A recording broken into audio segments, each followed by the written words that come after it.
प्रिय श्रोता नमस्कार। कार्यक्रम वेद पाठशाला में आपका हार्दिक स्वागत है। इस कार्यक्रम में हम परमेश्वर के वचन का विस्तार पूर्वक अध्ययन किया करते हैं, जो आपकी आत्मिक उन्नति के लिए लाभदायक सिद्ध होगा। तो लीजिए सुनते हैं आज का ये संदेश। नमस्कार श्रोता मित्र, वेद पाठशाला की अगली कक्षा में आपका स्वागत है। यह संपूर्ण पवित्र शास्त्र का सर्वेक्षण है, जिसने हमें पौलुस के पास्त्री पत्रियों में, जो प्रथम तीमुथियुस और तीतुस के नाम से जाना जाता है, वहां तक ले आया है। इस चरण में हम पास्त्री पत्रियों के सर्वेक्षण में पौलुस द्वारा लिखी तीतुस की पत्री का सर्वेक्षण करेंगे। जैसे हम इन दो व्यक्ति तीमुथियुस और तीतुस की तुलना करते हैं, तो तीमुथियुस एक जवान, प्रिय, नम्र स्वभाव का पास्टर था, परंतु तीतुस वृद्ध, दृढ़ व स्थिर मति का व्यक्ति था। वह एक अच्छा पास्टर था, जिसमें समस्याओं का समाधान किया था। पौलुस ने तीमुथियुस को इफिसुस में और तीतुस को क्रेत में सेवा के लिए पास्टर नियुक्त किया था। क्रेत एक ऐसा स्थान था जहां पर कलीसिया निर्माण करना और उसकी रखवाली करना बड़ा ही कठिन था। प्रथम तीमुथियुस और तीतुस की ये दोनों पत्री पास्त्री पत्री के सहदर्शी पत्री कहलाते हैं, क्योंकि दोनों के संदर्भ आपस में मिलते हैं और दोनों कलीसियाओं के नियमावली विषय पर लिखे गए हैं। आज अनेक संस्थाओं में उनके सेवकों के पास नियमावली पुस्तिका है, जिसे वे प्रकाशित किए हैं। ये दोनों पास्त्री पत्री भी सेवकों की नियमावली पुस्तिका कहलाते हैं। ये पुस्तिका संस्था के नियम के विषय में सेवक को बताए जाते हैं। ये बताते हैं कि कैसे विवाह होना है, कैसे मृतक को दफनाना है, कैसे लोगों को बपतिस्मा देना है और कलीसिया के अन्य कार्यक्रमों को किस प्रकार चलाना है। पौलुस द्वारा तीतुस को जो पत्री है, वो पहला तीमुथियुस के जैसा नहीं है, परंतु पहला तीमुथियुस में केवल व्यक्तिगत बातें अधिक हैं। ऐसा लगता है कि तीतुस के साथ पौलुस का व्यक्तिगत संबंध नहीं था, परंतु तीमुथियुस के साथ अधिक था। फिर भी उनमें एक महान संबंध था। प्रायः तीतुस समस्याओं को समाधान करने में उसका एक अच्छा मित्र था। तीतुस की पत्री के लिए पौलुस का जो महत्व है, वो अध्यक्ष का धर्मी होना है, कलीसिया में सुधार लाना, प्राचीनों को नियुक्त करना है। तीतुस की पत्री में पौलुस शायद इस प्रकार से कहता है, तीतुस, तू एक ही तरीके से क्रेत में कलीसिया निर्माण कर सकता है, और वह इस प्रकार है कि धर्मी प्राचीन जो हैं, वे परमेश्वर के सिद्धांत को अपने पवित्र जीवन से सजोए रखें। श्रोता, इस पत्री का जो मुख्य विषय है, वो है भक्ति के साथ सिद्धांतों को सजोए रखना। मेरे पास उस कठिन कार्य के लिए कुछ व्याख्या है, जिसे पौलुस ने तीतुस को दिया था। क्योंकि तीतुस को वो कठिन कार्य दिया गया था, सो हम कह सकते हैं कि तीतुस एक दृढ़, पौड़, स्थिर मन वाला व्यक्ति था। अर्थात वह कठिन समय में अच्छी तरह से परामर्श कर सकता था, मेल मिलाप करने वाला व्यक्ति था। पहले अध्याय के 5वें पद में पौलुस तीतुस से कहता है, मैं इसलिए तुझे क्रेत में छोड़ आया था कि तू शेष रही हुई बातों को सुधारे और मेरी आज्ञा के अनुसार नगर नगर प्राचीनों को नियुक्त करे। तीतुस पौलुस के समस्याओं को समाधान करने वाला था। जो कलीसियाओं में समस्या थी, उसका तीतुस ने समाधान किया। कुरिन्थ की कलीसिया में समस्या थी, सो पौलुस ने तीतुस को कुरिन्थ भेज दिया। क्रेत में समस्या थी, सो तीतुस को क्रेत भेजा गया। पहला अध्याय उसके 10वें और 11वें पद में आपको ये देखने को मिलेगा कि जिस प्रकार गलतिया और अन्य स्थानों में पौलुस के पास समस्याएं थी, उसी प्रकार क्रेत की कलीसिया में भी समस्याएं थीं। वहां संपूर्ण परिवार परमेश्वर के अनुग्रह के पीछे मुड़ गए, क्योंकि यहूदी लोग आकर उन्हें ये शिक्षा देने लगे कि वे मूसा की व्यवस्था को बनाए रखें या उन्हें उद्धार पाने के लिए खतना करना आवश्यक है। सो क्रेत में कुछ ऐसे लोग थे जो शिक्षा दिया करते थे और क्रेत में मसीह के चेलों से पैसा लेना चाहते थे। सो इस प्रकार की समस्याओं को पौलुस लिखता है, जिसका समाधान तीतुस को करना है। पहला तीमुथियुस के जैसे तीतुस की पत्री में भी अनेक उसी प्रकार की बातें हैं जैसे प्राचीनों की योग्यता के विषय में है, और मैं इसे दोहराना नहीं चाहता, परंतु कुछ बातों को बताना चाहता हूं जो स्मरण करने योग्य है। उदाहरण के लिए पौलुस तीतुस को लिखता है, क्योंकि बहुत से लोग बकवादी, निरंकुश और धोखा देने वाले हैं, विशेष करके खतना वालों में से। इनका मुंह बंद करना चाहिए। ये लोग नीच कमाई के लिए अनुचित बातें सीखकर घर के घर बिगाड़ देते हैं। उन्हीं में से एक जन ने, जो उन्हीं का भविष्यवक्ता है, कहा है कि क्रेती लोग सदा झूठे, दुष्ट पशु और आलसी पेटू होते हैं। यह गवाही सच है, इसलिए उन्हें कड़ाई से चेतावनी दिया कर कि वे विश्वास में पक्के हो जाएं और वे यहूदियों की कथा कहानियों और उन मनुष्यों की आज्ञाओं पर मन न लगाएं जो सत्य से भटक जाते हैं। शुद्ध लोगों के लिए सब वस्तुएं शुद्ध हैं, परंतु अशुद्ध और अविश्वासियों के लिए कुछ भी शुद्ध नहीं, वरन उनकी बुद्धि और विवेक दोनों अशुद्ध हैं। वे कहते हैं कि हम परमेश्वर को जानते हैं, पर अपने कामों से उसका इनकार करते हैं, क्योंकि वे घृणित और आज्ञा न मानने वाले हैं और किसी अच्छे काम के योग्य नहीं। सो ये पौलुस द्वारा तीतुस को कठिन शब्द हैं। पौलुस का तीतुस के लिए जो सुंदर संदेश है वो 2 अध्याय उसके 11वें वचन से 15वें आयत में पाया जाता है, जो संदेश का केंद्र है।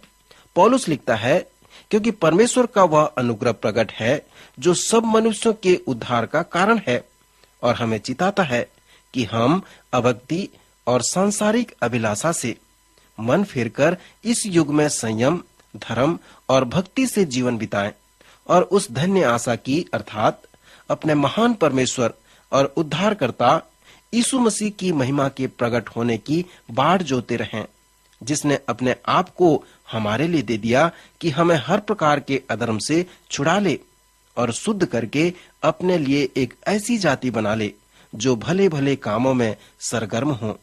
पूरे अधिकार के साथ ये बातें कह और समझा और सिखाता रहा, कोई तुझे तुच्छ न जानने पाए। क्या आपने कभी सुना कि एक कलीसिया है जिसका नाम प्रभु प्रकाश की कलीसिया है? मैंने इस प्रकार के नाम की कलीसिया को देखा है। प्रभु प्रकाश एक यूनानी शब्द है जिसका अर्थ है प्रकटन या आभास। इस संदर्भ में पौलुस ने कलीसिया का रूपरेखा दिया है, जो पास्त्री पत्री में तीतुस इस प्रकार कह सकता है। पौलुस 2 प्रकटन के विषय में बातें करता है और उसने हमें कहा है कि कलीसिया 2 प्रकटन के मध्य बनाया गया है। उसने लिखा है कि परमेश्वर का वह अनुग्रह प्रकट है जो सब मनुष्यों के उद्धार का कारण है। जब पौलुस उन वचनों को कहता है तो वह मसीह के प्रथम आगमन व प्रगटीकरण के विषय में कहता है। जब बैतलहम में यीशु का जन्म हुआ तो हम उसे परमेश्वर का अवतरण कहते हैं। परमेश्वर देह धारण किया और सब मनुष्य परमेश्वर के उद्धार को देख सके, अर्थात जैसे यीशु मसीह इस पृथ्वी पर 33 वर्ष तक रहा। पौलुस उसे परमेश्वर का प्रगटीकरण कहता है। यह एक सामर्थ्य वृतांत है कि परमेश्वर ने दिखाया। परमेश्वर पृथ्वी पर प्रकट होकर मनुष्य इतिहास को प्रतिच्छेद किया है। सो पौलुस हमसे कहता है कि परमेश्वर का वह अनुग्रह प्रकट है और हमें सिखाता है। जब हम परमेश्वर के दूसरे प्रगटीकरण को देखते हैं तो हम इस युग में हम संयम, धर्म व भक्ति के साथ जीवन बिताएं, अर्थात उद्धारकर्ता यीशु मसीह की महिमा में प्रकट होने और उसके दूसरे आगमन की बाट जोते रहें। इसलिए एक कलीसिया के लिए जो अच्छा शीर्षक है, एक अच्छा नाम है, वो कलीसिया के 2 प्रगटीकरण हैं, क्योंकि कलीसिया इन 2 प्रगटीकरण के मध्य बने रहने के लिए बनाया गया है। परमेश्वर का अनुग्रह जो हमारे उद्धार को लेकर आया तब प्रकट हुआ जब यीशु मसीह आया। सो यह पहला प्रगटीकरण है। नए नियम में हमें 318 बार कहा गया है कि परमेश्वर फिर से प्रभु यीशु मसीह द्वारा प्रकट होने वाला है। यीशु मसीह फिर से आने वाला है।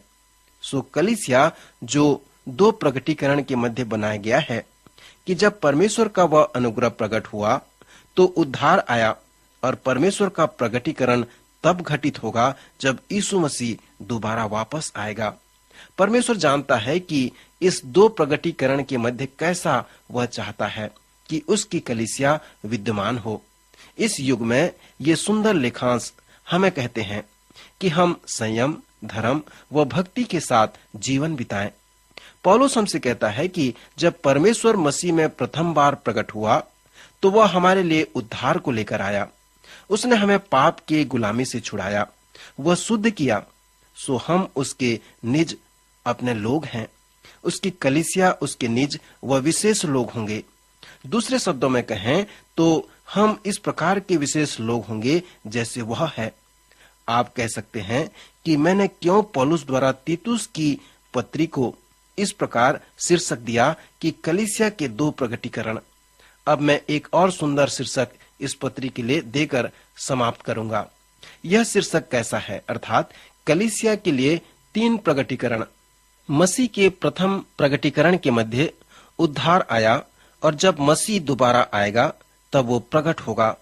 फिर एक और प्रगटीकरण मेरे व आपके द्वारा है जो उसके निज लोग हैं।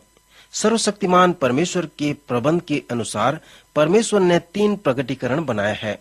उसने मुझे व आपको चुना है कि हम उसका कार्य करें। हम उसके राजदूत हैं, उसकी ओर से भेजे गए हैं। हम संसार के लिए यीशु के बराबर हैं। हम विशेष लोग हैं। पौलुस तीतुस की पत्री में कहता है कि विशेष लोग मसीह की कलीसिया, मसीह के उस सिद्धांत को स्वीकार करें और उसे पवित्र व धार्मिकता जीवन के साथ स्वीकार करें। जो विषय है कि परमेश्वर प्रकट है, वह प्रकट होने वाला है और वह प्रतिदिन प्रकट होना चाहता है और प्रतिदिन मेरे व आपके जीवन के द्वारा प्रकट होना चाहता है। उसके विशेष व निजी लोगों के द्वारा प्रकट होना चाहता है।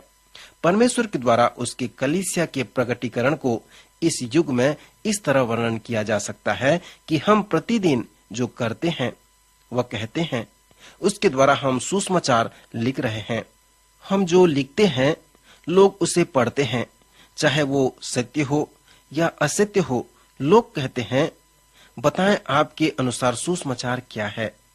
सो यही वो सुसमाचार है जो तीन प्रगटीकरण द्वारा प्रचार किया जाता है, अर्थात परमेश्वर का प्रगटीकरण मसीह में नहीं जब वह उद्धार के साथ आया, और जब वह दोबारा आएगा तब नहीं, परंतु जब वह आप और मेरे द्वारा, उसके निजी लोगों द्वारा इस पृथ्वी पर प्रकट होगा। सो ये तीन प्रकार के प्रगटीकरण हैं जिसको हम तीतुस की पत्री में देख सकते हैं। अगले बातों को हम अगले कार्यक्रम में देखेंगे। आज हम यहाँ पर रुकना चाहते हैं। प्रभु आज के वचन द्वारा आपको आशीष दे।